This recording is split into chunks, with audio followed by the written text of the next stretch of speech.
안녕하세요. 그린빌 가족 여러분.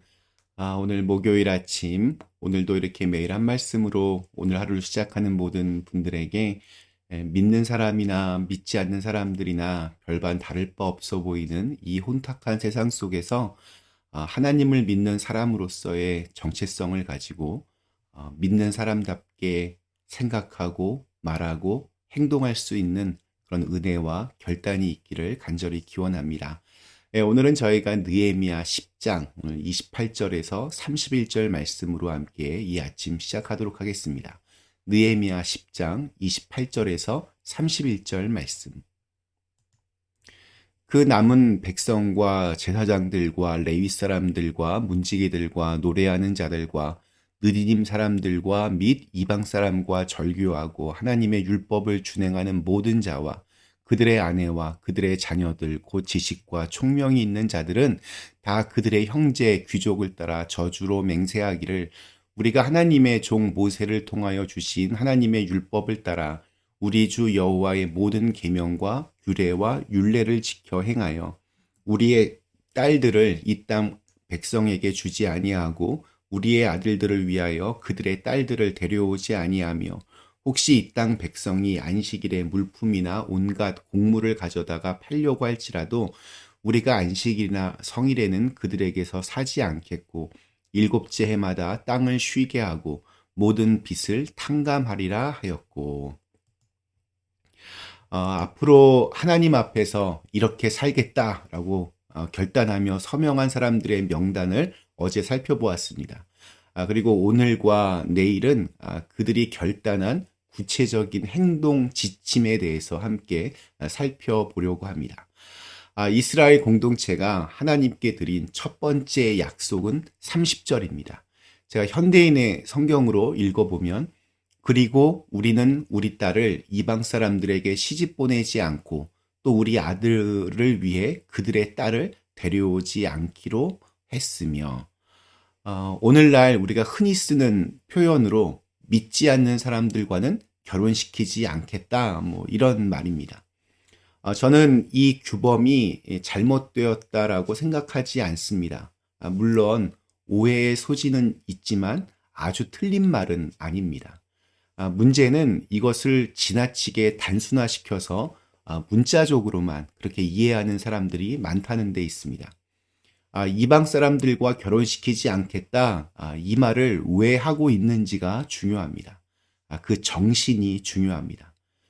결혼은 정체성의 문제입니다. 결혼은 소꿉장난이 아닙니다. 제 아무리 처음에는 정말 죽고 못 살 만큼 그렇게 좋아해도 서로의 정체성과 가치관을 함께 나눌 수 없다면 절대로 행복한 결혼 생활을 할 수 없습니다. 둘이 같은 곳을 바라보고 또 인생에서 중요하게 여기는 가치들이 비슷해야 그 결혼 생활이 화목해집니다. 30절 말씀에서 결단하고 있는 사람들은 결혼을 앞둔 선남, 선녀들이 아닙니다. 부모들입니다. 저는 이 말씀이 이렇게 다가옵니다. 부모들의 신앙적인 결단과 다짐입니다. 내 딸이, 내 아들이 세속적인 가치관에 휩쓸려서 아무하거나 아무렇게 사는 것이 아니라 신앙적으로 흔들림 없는 믿음의 사람으로 키우겠다는 하나님의 사람이라고 하는 이 정체성을 심어주겠다는 그러한 다짐입니다. 그러니까 방점이 이방인에게 있는 것이 아니라 또 아들과 딸에게 있는 것이 아니라 바로 나에게 있는 것입니다. 믿지 않는 사람에게 내 딸과 아들을 보내면 잘못될 것이라는 생각을 하고 있다면 그것은 지금 내가 아들, 내 딸에게 귀한 하나님의 가치관과 정체성을 심어주지 못했다는 반증일지도 모르겠습니다. 가장 모범적인 정답은 부모가 먼저 그렇게 사는 것입니다. 그러면 안 된다라고 말하기 전에 믿음으로 사는 것이 얼마나 귀중하고 값진 일인가를 부모가 보여주어야 합니다. 언제나 나를 위해 기도해 주는 모습, 말과 행동이 다르지 않는 모습, 하나님을 알게 된 것이 얼마나 감사한 일이고 또 하나님을 믿는 것이 얼마나 기쁜 일인지, 흔들리는 세상 속에서 흔들림 없는 평안을 누리며 살아가는 그 믿음을 부모가 먼저 살아내야 합니다.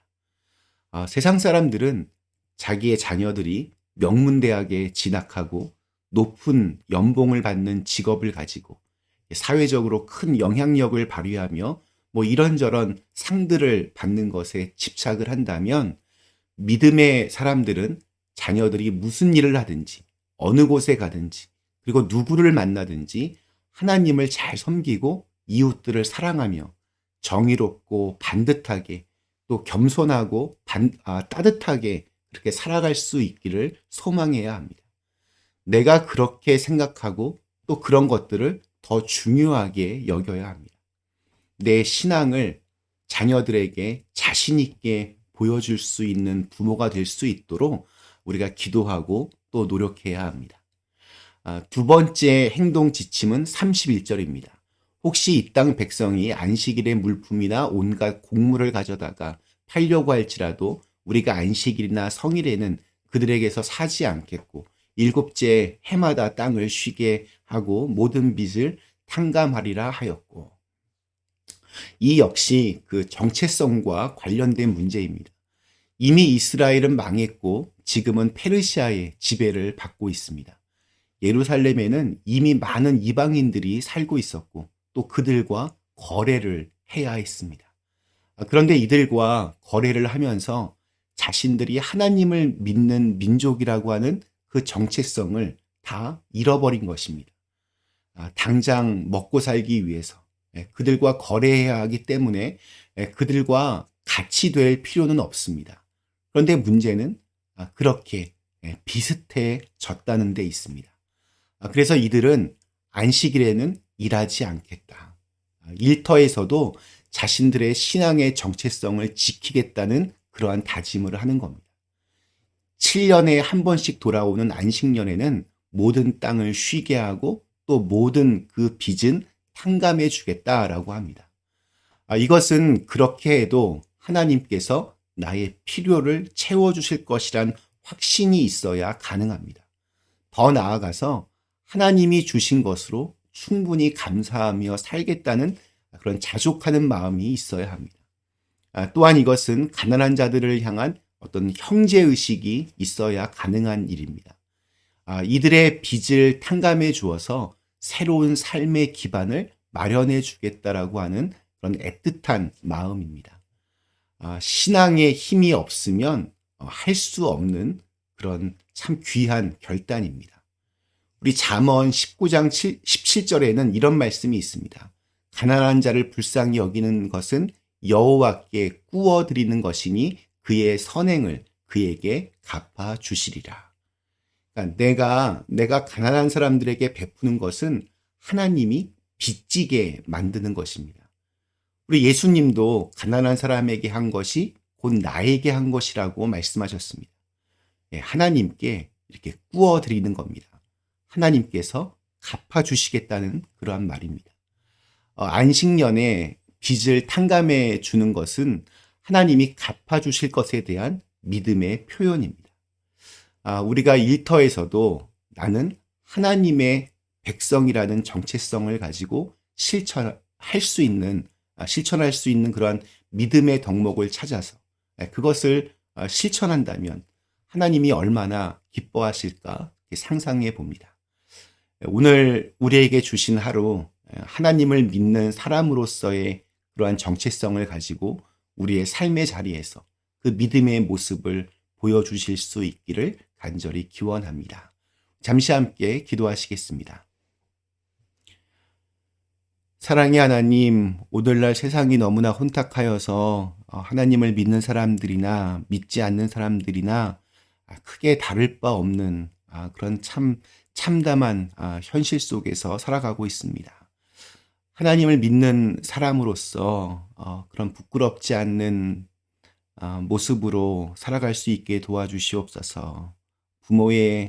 우리의 이 신앙이 우리 자녀들에게 감동적으로 다가갈 수 있게 하시고, 그래서 우리 자녀들도 어떠한 상황 속에서도 흔들림 없는 믿음의 정체성을 간직할 수 있도록 도와주시옵소서.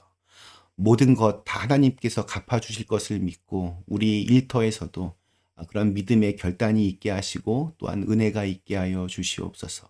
모두가 함께 더불어 살아갈 수 있는 그런 공동체 우리의 삶 가운데 이루어지게 하여 주시옵소서. 예수님의 이름으로 간절히 기도드리옵나이다. 아멘.